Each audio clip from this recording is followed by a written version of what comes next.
नमस्कार साथियों, आपके अपने YouTube channel RKM take info पर आप सभी साथियों का तहे दिल से हार्दिक स्वागत है। साथियों, इस वीडियो में बात करने वाले एलडीसी भर्ती परीक्षा 2024 के रिजल्ट के बारे में।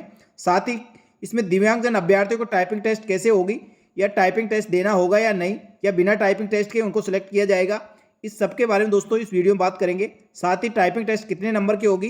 तो साथियों, जो अभ्यर्थी पहली बार हमारे यूट्यूब चैनल को देख रहे हैं, आप यूट्यूब चैनल और Telegram group RKM take info को ज्वाइन कर ले। आपको समस्त भर्तियों की नवीनतम ताजा अपडेट यहाँ पर मिलती रहेगी। दोस्तों, राजस्थान कर्मचारी चयन बोर्ड द्वारा कनिष्ठ सहायक एलडीसी भर्ती परीक्षा 2024 का आयोजन हो चुका है और साथियों, भर्ती परीक्षा में लगभग 55,000 अभ्यर्थी बैठे थे। अब 55,000 अभ्यर्थियों में दोस्तों टाइपिंग के लिए 3 गुना अभ्यर्थियों को पास किया जाएगा। साथियों, राजस्थान सरकार में लिपिक ग्रेड सेकंड व कनिष्ठ सहायक संयुक्त सीधी भर्ती परीक्षा एलडीसी भर्ती में दोस्तों शासन सचिवालय के लिए 584 पदों के लिए वैकेंसी आई थी और राजस्थान लोक सेवा आयोग के लिए 61 पद और राज्य के अधीनस्थ व कार्यालयों के अंदर कनिष्ठ सहायक के 2788, नॉन टीएसपी के और टीएसपी के 764 पदों के लिए इस प्रकार 3552 पद। इस प्रकार दोस्तों टोटल गैर अनुसूचित क्षेत्र के 3453 और अनुसूचित क्षेत्र यानी टीएसपी के 764 पदों के लिए ये भर्ती हो रही है। इस प्रकार टोटल 4197 पदों के लिए दोस्तों ये भर्ती होगी। साथियों, राजस्थान कर्मचारी चयन बोर्ड द्वारा एलडीसी भर्ती परीक्षा की जो प्रतियोगिता परीक्षा आयोजित करवाई गई थी, उसमें लगभग 55,000 के लगभग अभ्यर्थी बैठे हैं। तो दोस्तों, अब टाइपिंग के लिए 4197 के 3 गुना अभ्यर्थी यानी लगभग 12,500 के लगभग अभ्यर्थियों को पास किया जाएगा। साथियों, इन अभ्यर्थियों का टाइपिंग टेस्ट व एफिशिएंसी टेस्ट लिया जाएगा और एफिशिएंसी टेस्ट और टाइपिंग में पास होने अभ्यर्थियों का दोस्तों मूल एग्जाम में जो नंबर आए उनमें जोड़ते हुए उनका दोस्तों अंतिम परिणाम जारी किया जाएगा। लेकिन दोस्तों, क्या दिव्यांगजन अभ्यर्थियों को टाइपिंग टेस्ट देनी होगी या टाइपिंग टेस्ट नहीं लिया जाएगा, तो दोस्तों उनके नंबरों का अंकन किस प्रकार किया जाएगा? क्योंकि दोस्तों अभी सूचना सहायक भर्ती परीक्षा के अंदर दिव्यांगजन अभ्यर्थियों को टाइपिंग टेस्ट में राहत प्रदान नहीं की गई थी। उसको लेकर दोस्तों अभ्यर्थी कोर्ट में रिट लगा रखे हैं, लेकिन अभी तक कोई फैसला नहीं हुआ। इसको लेकर दोस्तों एलडीसी भर्ती के अंदर दिव्यांगजन अभ्यर्थी जिन्होंने परीक्षा दी है वह परेशान है, क्या उनके टाइपिंग टेस्ट होगी या नहीं। इसके लिए दोस्तों राजस्थान कर्मचारी चयन बोर्ड द्वारा कनिष्ठ सहायक एलडीसी भर्ती परीक्षा का नोटिफिकेशन देखना होगा, उसमें क्या गाइडलाइन दी गई है। साथियों, राजस्थान कर्मचारी चयन बोर्ड द्वारा लिपिक ग्रेड और कनिष्ठ सहायक एलडीसी भर्ती परीक्षा के लिए जो नोटिफिकेशन जारी किया गया था, उसमें साफ साफ लिख रखा है कि इसमें प्रथम चरण में दोस्तों आपका प्रतियोगिता परीक्षा एग्जाम आयोजित करवाई जाएगी, जिसमें 2 पेपर होंगे, फर्स्ट और सेकंड पेपर। तो साथियों, ये 200 नंबर का पेपर था। सेकंड फेज में दोस्तों इसमें लिख रखा है निःशक्त व्यक्तियों से भिन्न अभ्यर्थियों के लिए, यानी जो दिव्यांगजन अभ्यर्थी नहीं है उनके दोस्तों कंप्यूटर में हिंदी टाइपिंग और इंग्लिश टाइपिंग आयोजित करवाई जाएगी। इसमें दोस्तों हिंदी और इंग्लिश में 2-2 पेपर होंगे। प्रथम दोस्तों आपकी टाइपिंग टेस्ट होगी और सेकंड में दोस्तों आपकी दक्षता परीक्षा यानी एफिशिएंसी टेस्ट आयोजित करवाया जाएगा। दोस्तों ये 10-10 मिनट का आयोजित होगा और 25-25 नंबर का होगा, यानी हिंदी का 25 नंबर का। और प्रकार दोस्तों इंग्लिश में आपको टंकण गति परीक्षा और दक्षता परीक्षा यानी एफिशिएंसी टेस्ट वही 10-10 मिनट का होगी, यानी 50 नंबर का ये पेपर होगा। यानी साथियों 50 नंबर हिंदी और 50 नंबर इंग्लिश, इस प्रकार टोटल 100 नंबर का पूरा पेपर होगा। टाइपिंग टेस्ट पास करने के लिए दोस्तों आपको मिनिमम 36% नंबर लाने होंगे, तब जाके दोस्तों आप टाइपिंग क्वालिफाई कर पाओगे।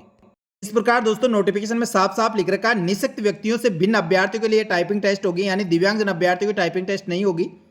और दिव्यांगजन अभ्यर्थियों के दोस्तों उनके फेज फर्स्ट में प्राप्त अंकों के आधार पर उनको टाइपिंग के लिए औसत अंक प्रदान कर दिए जाएंगे।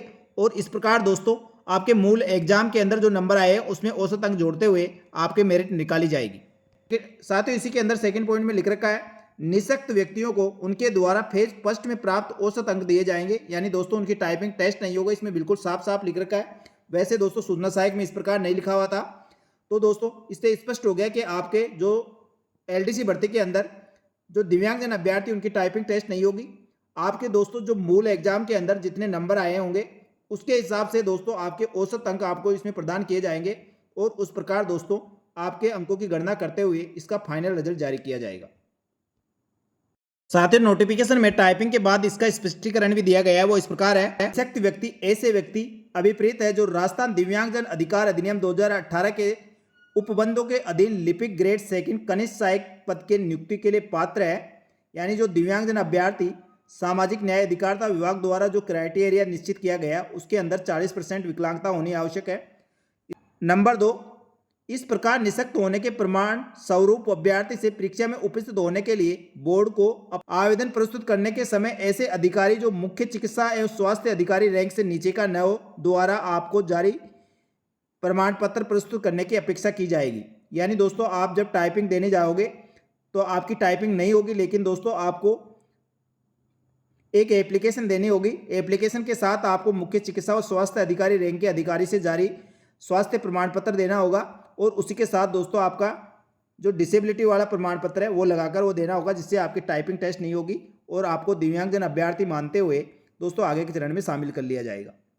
इस प्रकार दोस्तों इस नोटिफिकेशन से स्पष्ट हो गया कि दिव्यांगजन अभ्यर्थियों की टाइपिंग टेस्ट नहीं होगी, लेकिन दोस्तों उनको एप्लीकेशन और उसके साथ मुख्य चिकित्सा स्वास्थ्य अधिकारी का प्रमाण पत्र और दिव्यांगजन सर्टिफिकेट पहले दोस्तों जमा कराना होगा।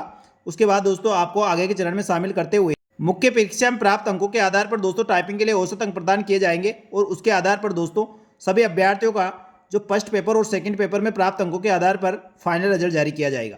तो दोस्तों आपके डाउट लगभग क्लियर हो गए होंगे और फिर भी कोई क्वेश्चन हो तो दोस्तों आप कमेंट करके पूछ सकते हैं। और इसी प्रकार राजस्थान कर्मचारी चयन बोर्ड द्वारा आयोजित समस्त भर्तियों की नवीनतम ताज़ा अपडेट के लिए हमारे यूट्यूब चैनल और Telegram group RKM take info को ज्वाइन कर ले। आपको समस्त भर्तियों की नवीनतम ताज़ा अपडेट यहाँ पर मिलती रहेगी। धन्यवाद। जय हिंद, जय भारत।